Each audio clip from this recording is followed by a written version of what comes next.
Hashtag release the list. Let's go back in time and talk about George Nader. Now, he was somebody who had information for the Mueller report, but he also got in a little bit of trouble for funneling illegal contributions to the Clinton campaign in the tune of $3.5 million.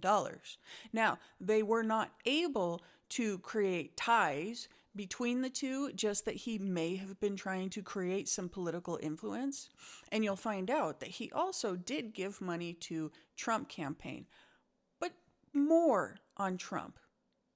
You might remember Elliot Broidy. He was a campaign fundraiser and a GOP fundraiser, and he took $2.7 million from Nader. Nader is a Christian from Lebanon. He works for the Bush administration. He works for the Clinton administration. And then he goes back overseas and does his work overseas. Then in 2016, he wants to come back to the U.S. because the politics are booming here. There was this big controversial meeting that happened December 2016. Remember that? And that was the Arab officials. We had Donald Trump Jr., we had Jared Kushner, Michael Flynn, and Steve Bannon. We all went, what? Why are those guys meeting? Why are they meeting? Because why is Donald Trump Jr. involved so much with these people in this arena? Because it's not his play. It was not his play. But now that everything's really coming to light, it makes sense. And listen up.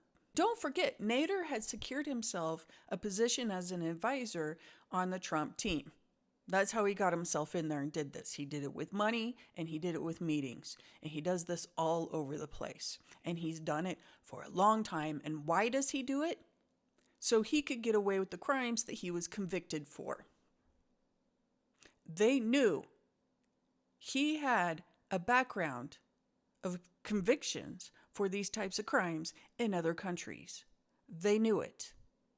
1985, receiving films and magazines from the Netherlands depicting pre- and post-aged boys. It was dismissed to an invalid search warrant. 1991, 6-month sentence on felony charge of transporting videotapes of German boys. Young age. They agreed to put the case under seal due to the extremely sensitive nature of his work in the Middle East. 2003, convicted in Prague, Czech Republic, of abusing 10 boys, and he served 1 year in prison. So in 2003, he was actually convicted and sent to prison. On January 2018, he was questioned by the FBI on the Mueller report, and that's when they took his phone and they found that he had not good stuff on there. In 2019, he was charged with transporting a 14-year-old Czech boy from Europe to his Washington home to, as you could imagine. In June of 2020, Nader was sentenced to 10 years in prison, but it was reduced to 5 because of his cooperation on the Mueller report. Now, let's make a little bit more sense of what happened here. We know that Nader gave contributions to the Clinton campaign, Hillary Clinton. We cannot prove that she was aware of it.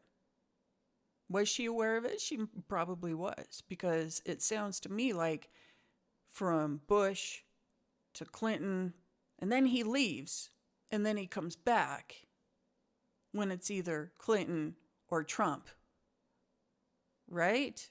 No matter how you slice it, you can't tell me that Donald Trump Jr., these other officials that met with him in that meeting in December, that they didn't know about his background. And if they didn't know, why are they not doing background checks on people that they are speaking politically with? This is crazy to me. And he went on to have him work as an advisor for him.